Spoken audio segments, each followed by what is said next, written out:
Hey there, and welcome to another episode of the Jack Bosch Show, where we talk about all things finance and real estate. So in today's show, I'm going to talk about the four pieces, the four criteria that you should be running every possible business opportunity through, and you should not do the business opportunity if that business opportunity doesn't at least meet three or ideally all four of those criteria. So in other words, I discovered many years ago these four criteria. Now, what are these four criteria? Well, before I'm gonna let you know what they are, let's backtrack a little bit and tell you how I discovered them. Let's go back to 1999. I've been just in this country for 2 years. I finished my college degree. I got a job at a software company, and all is good. Company's growing. But this job was a job where I was traveling 100%. So I left home at 5 in the morning, usually on Monday mornings. Took a 7 o'clock flight. Got to my location at 8 or 9 a.m. Grabbed a rental car, went to work, and worked until like 10 p.m. every single day. Well, that alone tells you that starting your own business is going to be hard while you have a job like that. So that's some of the things that kind of play into the considerations of what business to pick. The second thing now happened is, now fast forward a little bit, 2020 happened. In 2020, the big dot-com bubble burst. When that happened, the company I worked for, since it was a software company, I was in software consultancy, I was a business analyst in their department, in their consultancy department. That company went from 7,000 employees to 4,000 employees in 1 year, and they actually did it in 3 days spread over that 1 year. So day one, you're sitting at the customer side in a cubicle, then network goes down, you can't get to your email anymore, you can't get to your files anymore, you can't get to everything anymore. So on purpose, the company shut down their network so that people wouldn't download last minute things and take them with them. And then that day, 1,000 people were let go. So all around me, the phone started ringing. We were a bunch of people at the customer side. We're probably a consulting group of like 20. Of those 20, that same day, 5 people were let go. Literally, guys that the night before I had dinner with, just 2 hours before I had lunch with, or I was planning to do lunch with, in the morning at the hotel I had breakfast with, we carpooled to the office. Boom. 2 years later, they get a phone call from the regional headquarters. Sorry, you let go. Grab your stuff. In 5 minutes, security's going to meet you at the front door. I was like, shocked. Well, the good news is I made it through that. But then 3 months later, exact same thing. And then another 6 months later, the exact same thing. Luckily, I survived all waves of layoffs, which was actually very important because as an immigrant to this country, I actually did not have the green card yet. My job permit, my ability to be in the United States was actually tied to that job, to the visa. And the visa, literally in my passport, there's a page with a visa that says that my visa was tied to Siebel Systems. In other words, if I lose my job with Siebel Systems, that visa goes invalid, I have 60 days to find another job, or I have to leave the country. So talk about pressure. So with all that said, at that moment, what I decided to do was 2 things. Number one, I decided to double up my efforts and not get fired. If I could do anything in my power, or I did anything in my power, and everything in my power, to not get fired. So I volunteered to help my boss with proposals. I volunteered for jobs that I didn't feel qualified for. Anything but to be what's called on the bench, meaning sitting at home and not being billable. Because as a consultant, you're like a prostitute in a way. I'm sorry, I'm saying that on purpose. As a consultant, you're like a prostitute. We always would joke about that. You bill by the hour. You sleep in a different bed every night, and your pimp sends you places without asking your permission. This is how it is. So we were traveling all over these places, and it wasn't glamorous travel. We're staying in the Holiday Inn Express with ants walking up the wall. But at the same time, we were being billed at $250 an hour at the time. Today, probably more like $400 or $500 an hour. So bottom line is, though, if you're not billable, you're disposable. So I doubled up on that, but at the same time, the experience of having seen these people just disappear and being called and says that you got 5 minutes to grab your stuff, you're gone, just was almost traumatizing for me. And I realized that I do not want to grow old in the job world, in the W-2 world. I do not want to go to that situation every few years when another recession hits, when the company lets go of a bunch of people again. I do not want to be the one that's sitting at home again praying, hoping that I'm not going to be one of the ones that's being laid off. So the second decision was, therefore, I needed to stand on my own 2 feet. I needed to start my own company. But I didn't know how. Like, my dad's a middle school teacher. My mom's a stay-at-home mom. My entire set of uncles on both sides of the family were W2 employees, and I got something like 7 uncles and aunts. They're all W2 employees. My grandfather worked as a farmer first and then as a clerk in the equivalent of a Walmart or a Target. On the other side, my grandfather worked at some kind of like wholesaling kind of thing for farming equipment or farming supplies. So again, I didn't grow up rich. All of that is in Germany, and so I knew nobody that was successful in business except for one guy. Again, also a German guy in my hometown. He successfully built up a software company with about, again, software, in this coincidence, but in this case with about 300 employees. But the one thing that I noticed about him is that every summer he would take 6 weeks off and bicycle through from Germany all the way through the Alps to Italy, or take a flight over to Italy or a train to Italy, and then just bicycle all hundreds of miles to Italy. And then at night he would stay in the 5-star hotels, and he would just enjoy life. And he didn't seem to be stressed. He always seemed to have time. He would be volunteering in the local like Umpapa German band. That's really a thing over there. Every little town has their own Umpapa band, and he would play the sousaphone, the big thing, and he was just always chill and relaxed. And he had time and he had money, and he would drive cool cars. And I was like, okay, Gunther was his name. Next time I was traveling to Germany, I was visiting my family, so I was like, Gunther, do you have time for a beer? He's like, sure, yeah, Jack, we know each other forever. Part of the same kind of like Mardi Gras Carnival Club, and so it's like, we went down to the lake. I grew up close to Europe's second largest lake. I remember sitting in the beer garden. It was a summer vacation, sitting in the beer garden, drinking a beer with him. And I asked him one question, and the answer to that question is with me still to this day. And the question was the following. And that question changed my life. That question changed the way I look at any business opportunity that comes my way. And that question was simply, it's like, Gunther, if you were to start it all over again with what you know today, what kind of a business would you start? And he basically answered this question very, very brilliantly. Instead of telling me, hey, I would go into this industry or that industry or this industry, he very simply gave me 4 pieces of advice. He said, number 1, pick a business that is profitable.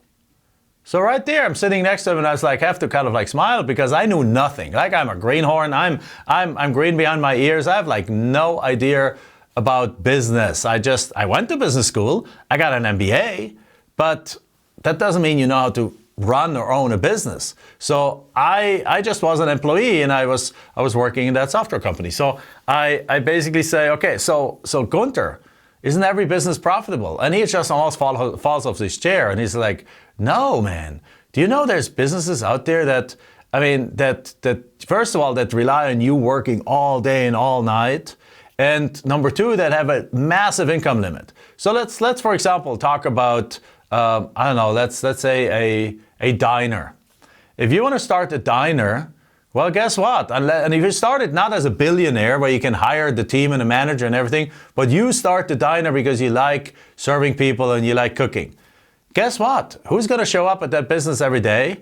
You. Who's going to have to cook every day? You. Who has to open that door every day and close the door and clean the place and make sure everyone shows up and things like that? It's you. And on top of it, I mean, the income, diners usually don't serve alcohol, so there's no big margin items. Breakfast costs $10. I mean, your income ability of a diner is usually not very high.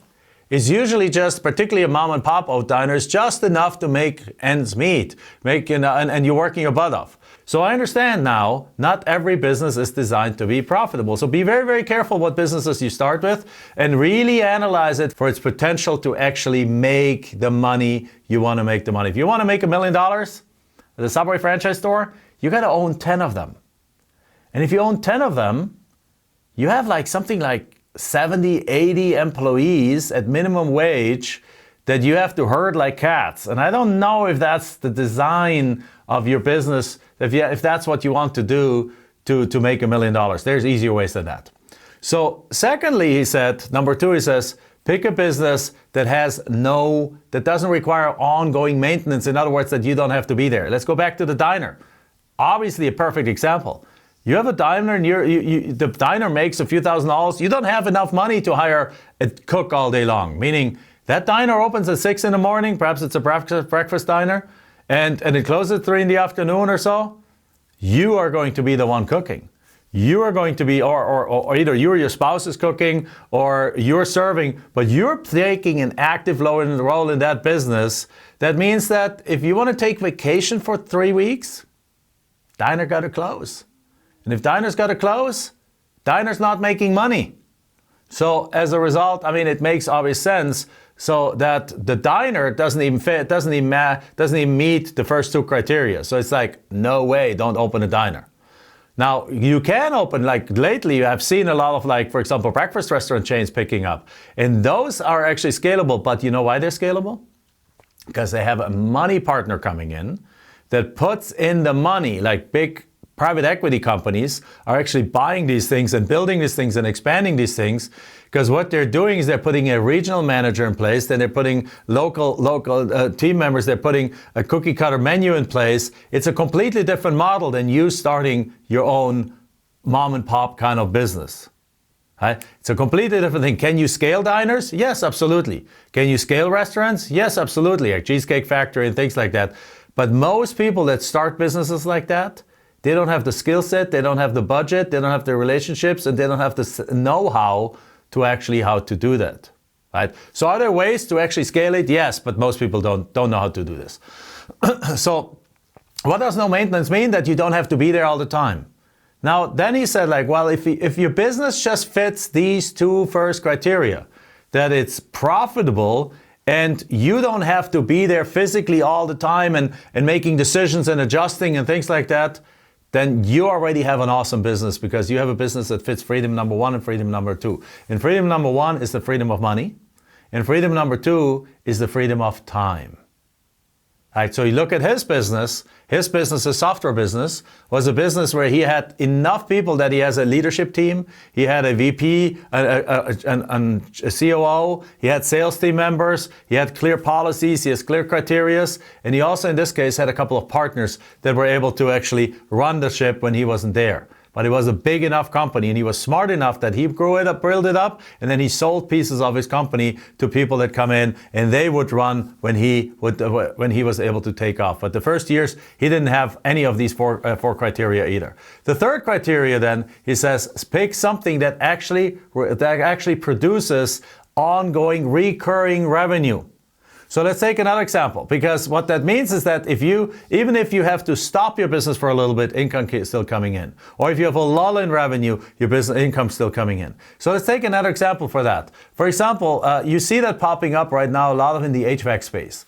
So the guys like Alex Hormozy and those guys, they have actually put it as part of their business model to add a recurring revenue model to a business. But again, the diner doesn't have it. Like, either people show up or they don't show up. If they don't show up, you have no revenue. If they show up, you have revenue. But let's look at the HVAC companies. Like, if you call the HVAC companies when your air conditioner or heating dies. So good, they come, they fix it and so on. Well, what if you have a mild winter or a mild summer and less ACs break down? Your business might be down 30%, yet your overhead is the same. You still got to pay your guys, you still got to pay for your vans, you still got to pay for your rent and your equipment. So what a lot of actually businesses are getting savvy at, and again, Alex Hormozy and those guys, they're actually making this part of their business model, is that they're adding components of recurring revenue to their business model. So for example, the other day, we replaced 2 of our water heaters, and we also had somebody coming for the ACs. So the guys came in from a well-known company here in town, and when they were done, the guy gave me the bill and everything, but said, like, you know what? I can actually give you part of the service today for free if you sign up for a maintenance plan. And it's like, well, what's the maintenance plan? It's like, a maintenance plan is that very simply for $39 or something, $39 to $49 per air condition per month, we can actually come out twice a year, service your air condition, and then if something breaks, the labor of the first repair is actually free. So think about it, if things breaks and the labor costs $200, you got that free. The services typically cost $79 or $100, they're free. So you're getting like $400 in value and it only costs you $400 about a little bit about that per month. So isn't that cool? And it's like, great. Well, the issue is I have 6 air conditioners, so it would cost me several $100s a month and I didn't want to pay that. But I had to smile. I had to smile, and we have the cash to simply pay for that and so on, but not everyone does. So I much rather, I don't like to pay monthly payments all the time. I'd rather just, when something happens, pay for it and I'm done with it. So that's personally, but it's a brilliant idea. Because what it does, let's say if it's a large company, we're a big city, Phoenix, 4.5 million people, probably 1.5 million houses. So if they just get 10,000 houses to pay them that, because it's a large air conditioned firm, then they're getting, let's say $40 a month per air condition. So if each house has like, let's say 2 air conditions, they're paying basically $80 a month from 10,000 houses. That's $800,000 a month in just ongoing revenue from these 10,000 houses. And that's $1 million that this company makes ongoing, no matter what. That's probably enough to pay the rent. That's probably enough to pay for the vans. That's probably enough to pay for a lot of their ongoing maintenance. Really, really cool idea and so on. So with that said, you can build that into any kind of a business model. But the key is you got to know that it's a criteria that you want to look for. So and again, if you don't see a way to add that to a business, it might not be the business you want to be in. My friend Gunther said like, hey, he has a software company, so he creates custom software and then he sells it, but he also sells it with a ongoing monthly support agreement. So basically he created continuity in his company by charging people an annual renewal fee or quarterly renewal fee to make sure that they continue to upgrade the software, that they continue to maintain the software, that they provide support for the software. Absolutely brilliant. So right there, he has all these things in place. And then the last one, he says like, pick a business that you can do part-time and from a distance. Now that's where Gunther's business itself failed at least until he had it at a certain size that he could put team members in place to hold the fort while he could step back and start doing this part-time. But ideally, you want to have that in a business right from the very beginning. So again, the diner, can that be part-time? Well, yeah, if you have a big enough restaurant, eventually, if it's successful enough, you can put a chef in place, you can put waiters in place, you can put all those things in place, and you can start only perhaps carrying a couple of shifts a week, and you start actually having your life back. On the HVAC company, of course, you can have mechanics and other things on there when your company grows big enough. If you're Smith and Son air condition company with like 2 vans, one you run one and your son runs the other one, chances are that doesn't work because you either run the van and you work or you don't, and you don't get paid if you don't do it otherwise. So again, these are very, very important things. These are the 4 things. So again, in summary, number 1 is a business that is profitable. Number 2, a business that doesn't require maintenance and that you don't have to be there all the time. Business number 3 is something that actually contributes ongoing continuity, like passive income in addition. And business number 4 is a business that you can do part-time and from a distance. Now for me, when he told me that, number 4 was absolutely crucial because I had a full-time job that required me to travel 100%. So the way that we implemented that, we looked at different things. The first thing we thought about, hey, I'm from Germany. Germans have amazing bread. How about we open a bakery? Well, the first thing is it profitable? I guess it can be profitable. Nice pastries and things like that. And I mean, I'm buying, like when we're in Hawaii, there's a bakery that charges $12 per loaf of bread. I'm pretty sure they're profitable. But anyway, so is there a ceiling? Not necessarily. If it can become a big bakery and you can supply the grocery stores and things like that with it, it could become profitable. Number 2, does it require maintenance? Do you have to be there? Well, that's the thing. To start the bakery, I had no money. First of all, I would have had to borrow the money to start it up. And then I'm not a morning person, so that discarded it right away, right there. But we realized that no, this is not it because I don't have the time to even open the door in the morning because I'm traveling, I'm gone. So it failed right there on number 2. It also would have failed number 3 because there's no continuity. You either pay for the bread, and if you don't bake any bread, then there's no more income. So anything goes wrong, the oven dies, there's no income that day because you can't bake. And number 4, can you do it part-time and from a distance? No, you can't. You have to bake the bread and sell the bread, and it's not possible. So, put it out there. The diner, we already talked about it, doesn't qualify. Is it profitable? There's a limit. There's only so many chairs in there. There's so many turns you can do in the business and so on. Can you make good money with a top diner that is full all the time? Yeah, but there's still a ceiling. Number 2, maintenance. No, you got to be there. So Number 3, passive income. Part-time and from a distance. No, it's very location specific. So again, if you look through those things, a lot of businesses are going to get kicked out, and those are the kind of businesses that people pick without knowing these 4 criteria, and then get stuck in what basically is another job. They end up working harder than they ever have. They're tied to their location. They're working from 8 a.m. to midnight. They're sick and tired, and they wonder what they got themselves into. Well, what we found ultimately the solution is in what we do, which is land flipping. Because we think about it, is it profitable? Heck yes.